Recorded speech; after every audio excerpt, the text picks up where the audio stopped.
ଯୁଧିଷ୍ଠିର କହିଲେ, ହେ ଜନାର୍ଦ୍ଦନ, ଜ୍ୟେଷ୍ଠ ମାସ ଶୁକ୍ଳ ପକ୍ଷରେ ଯେଉଁ ଏକାଦଶୀ ପଡ଼େ କୃପା କରି ଏହାର ବର୍ଣ୍ଣନା କରନ୍ତୁ।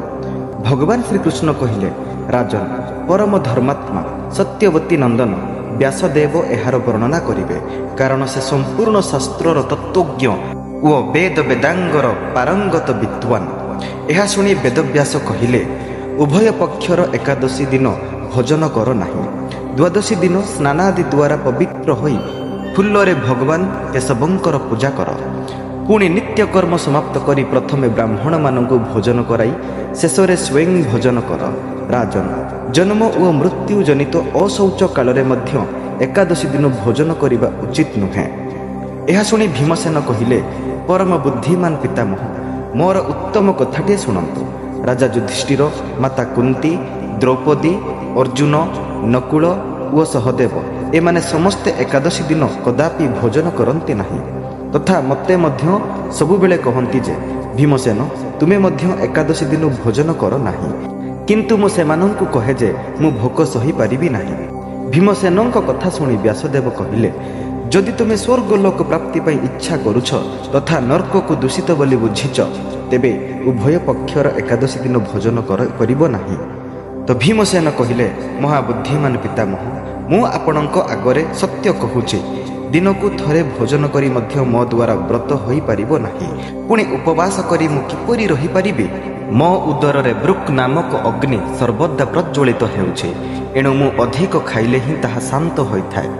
ଏଥିପାଇଁ ହେ ମହାମୁନି, ମୁଁ ବର୍ଷକୁ କେବଳ ଗୋଟିଏ ଉପବାସ କରିପାରିବି, ଯେଉଁଥିରେ ସ୍ୱର୍ଗ ପ୍ରାପ୍ତି ସୁଲଭ ହେବ ତଥା ଯାହାକୁ ପାଳନ କଲେ ମୁଁ କଲ୍ୟାଣର ଭାଗିଦାର ହୋଇପାରିବି। ଏଭଳି କୌଣସି ଏକ ବ୍ରତ ସ୍ଥିର କରି କହନ୍ତୁ, ମୁଁ ତାହା ଯଥାବିଧି ପାଳନ କରିବି। ବ୍ୟାସଦେବ କହିଲେ, ହେ ଭୀମ, ଜ୍ୟେଷ୍ଠ ମାସରେ ସୂର୍ଯ୍ୟ ବୃଷ ରାଶିରେ ଥାନ୍ତୁ ବା ମିଥୁନ ରାଶିରେ ମାତ୍ର ଶୁକ୍ଳ ପକ୍ଷରେ ଯେଉଁ ଏକାଦଶୀ ପଡ଼େ ତାହା ପ୍ରଯତ୍ନପୂର୍ବକ ନିର୍ଜଳା ବ୍ରତ କରିବା ବିଧେୟ। କେବଳ କୁଳି ଅଥବା ଆଚମନ କରିବା ପାଇଁ ମୁଖରେ ଜଳ ନିଆଯାଇପାରେ, ଅନ୍ୟଥା ବ୍ରତ ଭଙ୍ଗ ହୋଇଯାଏ। ଏକାଦଶୀର ସୂର୍ଯ୍ୟୋଦୟ ଠାରୁ ଦ୍ୱାଦଶୀର ସୂର୍ଯ୍ୟୋଦୟ ପର୍ଯ୍ୟନ୍ତ ମନୁଷ୍ୟ ଜଳ ତ୍ୟାଗ କଲେ ଏହି ବ୍ରତ ପୂର୍ଣ୍ଣ ହୋଇଥାଏ। ତାପରେ ଦ୍ୱାଦଶୀ ଦିନ ପ୍ରଭାତ କାଳରେ ସ୍ନାନ କରି ବ୍ରାହ୍ମଣମାନଙ୍କୁ ବିଧିପୂର୍ବକ ଜଳ ଓ ସୁବର୍ଣ୍ଣ ଦାନ କର। ଏହିପରି ସବୁ କାର୍ଯ୍ୟ ପୂର୍ଣ୍ଣ କରି ଜିତେନ୍ଦ୍ରିୟ ପୁରୁଷ ବ୍ରାହ୍ମଣଙ୍କ ସଙ୍ଗରେ ଭୋଜନ କରିବେ। ସାରା ବର୍ଷରେ ଯେତେ ଏକାଦଶୀ ବ୍ରତ ହୁଏ ସେ ସବୁର ଫଳ ନିର୍ଜଳା ଏକାଦଶୀ ସେବନ ଦ୍ୱାରା ମନୁଷ୍ୟକୁ ପ୍ରାପ୍ତ ହୋଇଥାଏ।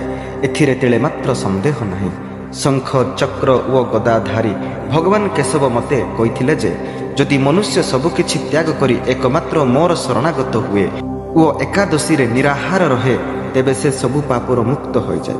ଏକାଦଶୀ ବ୍ରତ ପାଳନ କରୁଥିବା ପୁରୁଷଙ୍କ ପାଖକୁ ବିଶାଳକାୟ, ବିକଟାଳ ଆକୃତି ତଥା କୃଷ୍ଣକାୟ ଦଣ୍ଡପାଶଧାରୀ ଭୟଙ୍କର ଯମଦୂତ ଯାଆନ୍ତି ନାହିଁ।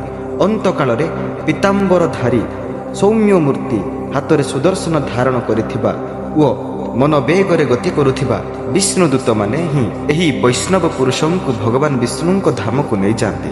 ଏଣୁ ନିର୍ଜଳା ଏକାଦଶୀରେ ପୂର୍ଣ୍ଣ ପ୍ରଯତ୍ନ ପୂର୍ବକ ଉପବାସ ରହି ଶ୍ରୀହରିଙ୍କ ପୂଜନ କର। ସ୍ତ୍ରୀ ହେଉ ବା ପୁରୁଷ, ଯଦି ସେ ମେରୁ ପର୍ବତ ସମାନ ପାପ କରିଥିବ, ତେବେ ସେ ସବୁ ଏହି ଏକାଦଶୀ ବ୍ରତ ପ୍ରଭାବରେ ଭସ୍ମ ହୋଇଯାଏ। ଯେଉଁ ମନୁଷ୍ୟ ସେହି ଦିନ ଜଳ ଗ୍ରହଣର ନିୟମ ପାଳନ କରେ, ସେ ପୁଣ୍ୟର ଅଧିକାରୀ ହୁଏ।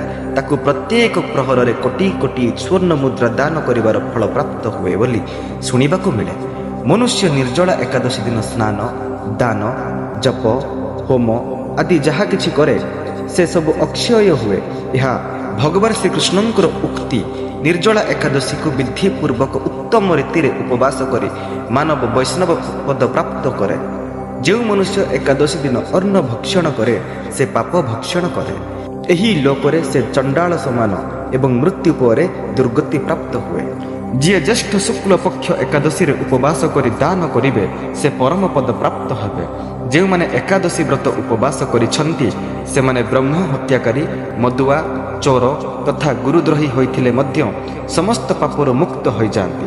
କୁନ୍ତୀ ନନ୍ଦନ, ନିର୍ଜଳା ଏକାଦଶୀ ଦିନ ଶ୍ରଦ୍ଧାଳୁ ସ୍ତ୍ରୀ ପୁରୁଷଙ୍କ ପାଇଁ ଯେଉଁ ବିଶେଷ ଦାନ ଓ କର୍ତ୍ତବ୍ୟ ବିହିତ ଅଛି ତାହା ଶୁଣ।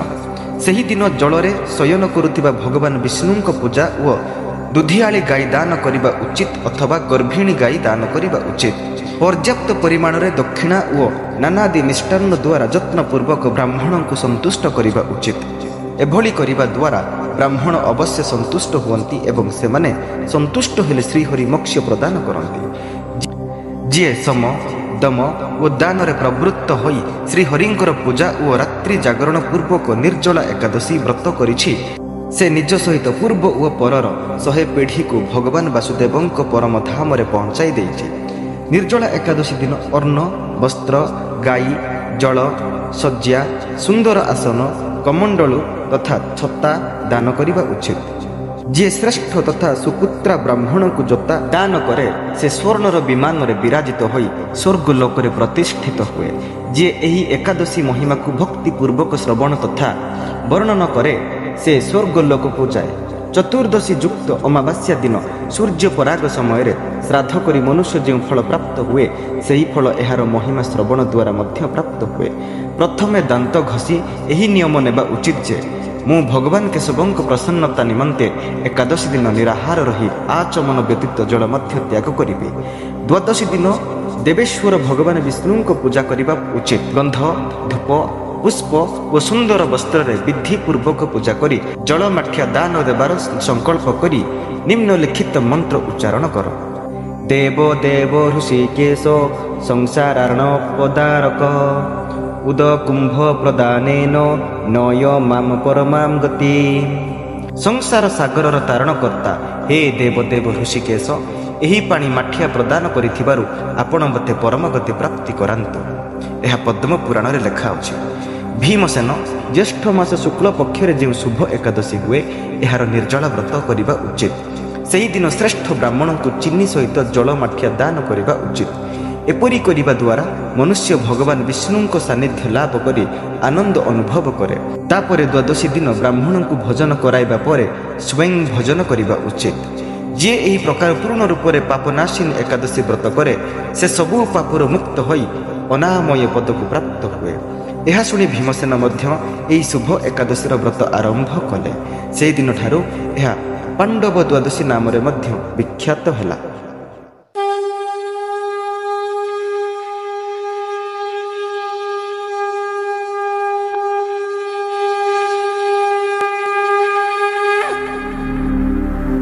ପୂର୍ବ ଭାଗରେ ଆମେ ଭଗବତ ଗୀତାର 10 ନମ୍ବର ଶ୍ଲୋକ ପର୍ଯ୍ୟନ୍ତ ଶ୍ରବଣ କରିଥିଲେ। ବର୍ତ୍ତମାନ ଆମେ ଆଗାମୀ ଶ୍ଲୋକ ଗୁଡ଼ିକକୁ ଶ୍ରବଣ କରିବା। ଭଗବାନ ଶ୍ରୀକୃଷ୍ଣଙ୍କ ମୁଖରୁ ନିଃସୃତ ହୋଇଥିବା ସଂସାରର ସର୍ବଶ୍ରେଷ୍ଠ ଜ୍ଞାନ, ଯାହାକୁ ଶ୍ରବଣ କରିବା ଦ୍ୱାରା ଏବଂ ବୁଝିବା ଦ୍ୱାରା ସମସ୍ତ ଦୁଃଖରୁ ମୁକ୍ତି ମିଳିଥାଏ, ସେହି ମହାନ ଆତ୍ମଜ୍ଞାନର ଗଙ୍ଗାରେ ସ୍ନାନ କରିବା ପାଇଁ କ'ଣ ଆପଣ ପ୍ରସ୍ତୁତ ଅଛନ୍ତି?